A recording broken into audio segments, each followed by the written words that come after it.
अल्लाहुम्मा सल्ली अला सय्यिदिना मौलाना मुहम्मद व अला आलि मुहम्मद अल्लाहुम्मा सल्ली अला सय्यिदिना मौलाना मुहम्मद व अला समावाति व अला अर्दि व अला अज़ीम। अस्सलाम वालेकुम नाज़रीन, मैं हूं आपका होस्ट साहबजादा मोहम्मद ज़ाहिद की वसनिया ऑफिशियल यूट्यूब चैनल सरकार जी मुमताज़ शेफ आसान आलिया चलिए देख रहे हैं। उम्मीद है खुदावंद मताल से आप सब लोग खैरियत से होंगे। नाज़रीन, अगर बात की जाए आज का जो हमारा मौजू, आज का जो हमारा उन्वान है, जो हमारा आज का टॉपिक है वो बहुत बदमाल है। रब का रहम करम और फजल कैसे हासिल किया जाए। एक तो याद रखें, आप कभी भी किसी भी वक़्त रब के रहम करम और फजल से बाहर नहीं। हासिल करना और बात है, मौजूद होना और बात है, और रब के करम और फजल को मज़ीद बढ़ाना और बात है। ये तमाम पैराए अलग अलग हैं। ऐसा कायनात का कोई शख्स, मुसलमान तो मुसलमान, काफिर भी कोई ऐसा नहीं है जिस पे रब अपना रहम करम और फजल ना करता हो, क्योंकि उसके रहम करम और फजल के बाद किसी भी शख्स के मामलात ज़िंदगी चल ही नहीं सकते। बाज़ दफ़ा तो मौत भी फजल का नाम है, यानी कि ज़िंदगी से बेजार शख्स अपनी ज़िंदगी से इतना तंग आ जाता है। फ़र्ज़ करें कोई बीमार अपनी बीमारी से उकताहट का शिकार हो जाता है, वो अब नहीं चाहता, मोहताजी बर्दाश्त उसकी बर्दाश्त से बाहर हो चुकी है मोहताजी, और वो फिर खुदा से ख़ुद दुआ मांगना शुरू हो जाता है कि मालिक मुझ पर अपना रहम करम और फजल कर दे कि मुझे समेट ले। अब मौत को भी, उसकी ज़िंदगी इस तरह की हो गई है कि वो मौत को भी रहम करम और फजल समझ रहा है। हम तो ज़िंदगी में रहम करम और फजल मांगते हैं, वो शख्स ज़िंदा रहते हुए मौत को उसका रहम करम और फजल मान रहा है, और तब अल्लाह ताला से कहता है कि मालिक मुझ पर अपना रहम कर दे, फजल कर दे कि मुझे समेट ले, मुझे उठा ले, मुझे इस अज़ियत से निकाल दे। तो आज का जो मौजू है वो यही है कि उसका रहम करम और फजल कैसे बढ़ाया जाए, ऐसे क्या किरदार अपनाया जाए, ऐसी कौन सी इबादत की जाए, ऐसा अपनी ज़िंदगी में कौन सा लायामल मुरतब किया जाए कि जिसके ज़रिए हमें पता चल सके कि रब अपना रहम करम और फजल किए। हाँ बिल्कुल, ऐसे कई मामलात हैं। आप सिर्फ कुरान पढ़ने से, नमाज से, वज़ाइफ से उसका रहम करम फजल हासिल करती है। याद रखें, बग़ैर वज़ाइफ किए, बग़ैर कोई चीले काटे, बग़ैर नमाज़ें पढ़े भी रहम करम और फजल होता है। अल्लाह तबारक ताला को अपने बंदों से बहुत प्यार है। अल्लाह को अपने बंदों से बहुत प्यार है। वो अगर किसी ऐसे शख्स को जो उसके बंदों से प्यार करता हो, अपना रहम करम और फजल उसके लिए ख़ास कर देता है। पहली बात तो यही रख लें, उसके बंदों से प्यार भी आम बंदा नहीं करेगा, क्योंकि बंदों से प्यार भी वही करेगा जिसमें उसका रहम करम और फजल होगा। ये पहली निशानी है।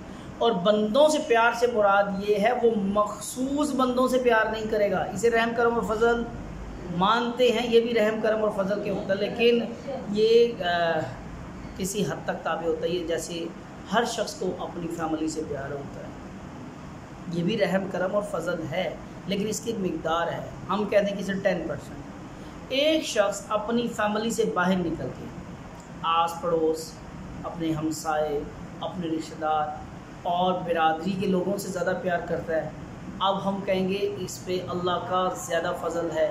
फिर एक शख्स अपनी ज़ात बिरादरी से बाहर निकल के आम लोगों से ही प्यार करते हैं, हम कहेंगे इस पे अल्लाह का बहुत ज़्यादा फजल है। और एक शख्स अकीदे, नज़रियात, हत्ता के कलमे से भी बाहर निकल के, माज़अल्लाह बाहर निकलने से मुराद मेरी ये है, वो छोड़ मुराद ना लेना, उसे काफिर ना मान लेना।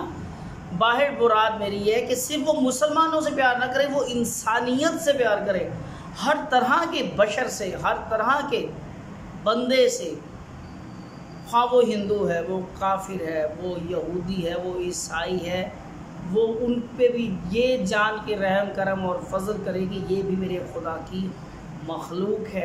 अब हम उस शख्स के बारे में कहेंगे इस पे अल्लाह का ख़ास रहम करम और फजल है। यही इंसानियत की मेराज है कि आप जब लोगों से प्यार करें तो अल्लाह के प्यार को, अल्लाह को अपने हर रिश्ते में फ़ौक़ियत, अब समझ आ रही है? आप अपने बच्चों से प्यार इसलिए करें कि अल्लाह ने आपको अता किए हैं।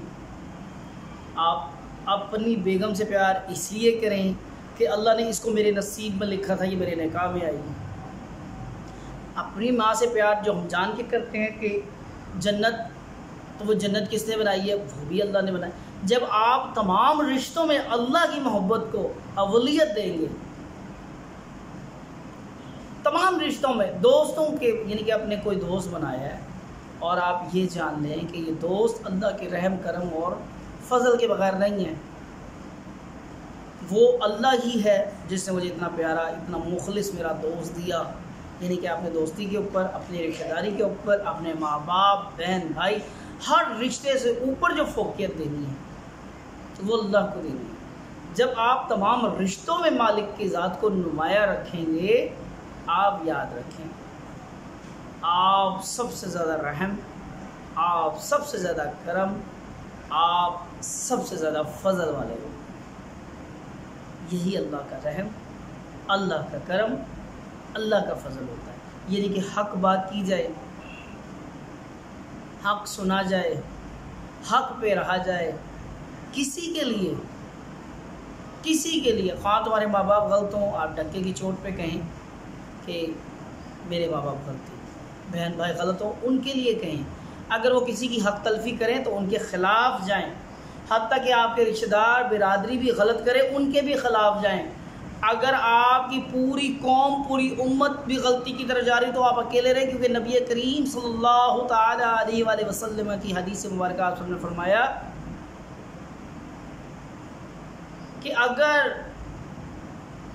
कोई शख्स किसी नाजायज़ मामले में अपनी कौम का साथ दे तो उसकी मिसाल ऐसी है जैसे कि कोई ऊँट कुएं में गिर रहा हो और वो उसकी धुन पकड़ के लटक जाए और आखिर में ख़ुद भी कुएं में जाए। यानी कि आपने वाज़े कर दिया कि अगर आपकी पूरी कौम भी गलत जा रही है, गलत सिमत में है, तो आपने ये नहीं देखना कि मेरी कौम, मेरी साथ, मेरा ख़ानदान, मेरा बरादरी। सरकार का फरमाने आलिशान है, आपने हक बात पे कायम रहना है, कौम का साथ नहीं लेना। यानी कि जहाँ आपकी कौम भी गलत चल रही हो, आपने उसको भी छोड़ देना और हक बात पे, यानी कि पूरी कौम एक तरफ हो गई है, आपको अगर अकेले भी रहना पड़े तो आपको अकेले रहना पड़ेगा। यही दीन इस्लाम की तालीमात है, यही वो दीन फितरत है जो इसका कानून है, यही इंसानियत की मेराज है। यही वो अदालतें थी जहाँ एक यहूदी अदालत में अपना फ़ैसला जीत जाता था और हज़रत अली करमुल्लाह वजह, जिनको कहा ही हक जाता है, हक अली के साथ है, अली हक के साथ है, और एक यहूदी से अपना फ़ैसला हार जाते हैं। यही इंसानियत की मेराज है। तो मेरा ख़्याल है कि रहम, करम और फजल आप समझ गए होंगे कि इसको इस तरह नहीं रखना कि अपने ख़ानदान, अपनी ज़ात, अपनी बिरादरी तक मखसूस रखें। अल्लाह का ख़ास रहम, अल्लाह का ख़ास करम, अल्लाह का ख़ास फजल सिर्फ़ उन लोगों के साथ है, उन लोगों के साथ है जो हर रिश्ते में अल्लाह के रिश्ते को, अल्लाह के ताल्लुक़ अहमियत देते हैं, फ़ौक़ियत देते हैं, अवलियत देते हैं। वही लोग उसके रहम, करम और फजल के अहल हैं। उम्मीद है आपको यह वीडियो अच्छी लगी, अच्छी और नेक बात फैलाना सदका जारिया है। और मैंने जो ये चैनल बनाया है, इसका मकसद भी यही है कि इंसान मरने से पहले एक काम अपनी ज़िंदगी में ऐसा ज़रूर कर जाए जो सदका जारिया। मैंने अक्सर यूट्यूब पे ऐसे हज़रात, ऐसे लोगों, ऐसे उलमाए कराम के चैनल देखे हैं जिनको फ़ौत हुए 6-6, 7-7 साल हो गए, लेकिन उनकी वीडियोज़, उनके बयानात, उनके वज़ाइफ आज भी यूट्यूब पर चल रहे हैं। यही तो सदका जारिया है। दो किताब का दौर ख़त्म नहीं हुआ है, लेकिन ये अब बोलने वाली किताब है यूट्यूब। तो आपके पास जितना भी अच्छा इल्म है, इसको ज़्यादा से ज़्यादा यूट्यूब पे डालिए ताकि अच्छाई का इल्म रुक ना सके और अच्छाई लोगों तक पहुंचती रहे। यही दिन की तालीमात है। उम्मीद है आज की वीडियो अच्छी लगेगी, अच्छी और नेक बात फैलाना सदका जारी है। इस वीडियो को ज़रूर शेयर कीजिएगा। हो सकता है आपके एक शेयर की वजह से किसी का भला हो। तो आपके खिदमत फिर हाजिर होंगे नेक्स्ट वीडियो नेक्स्ट टॉपिक के साथ। जब तक के लिए इजाज़त दीजिए। अल्लाह हाफिज़, फ़ी अमानिल्लाह।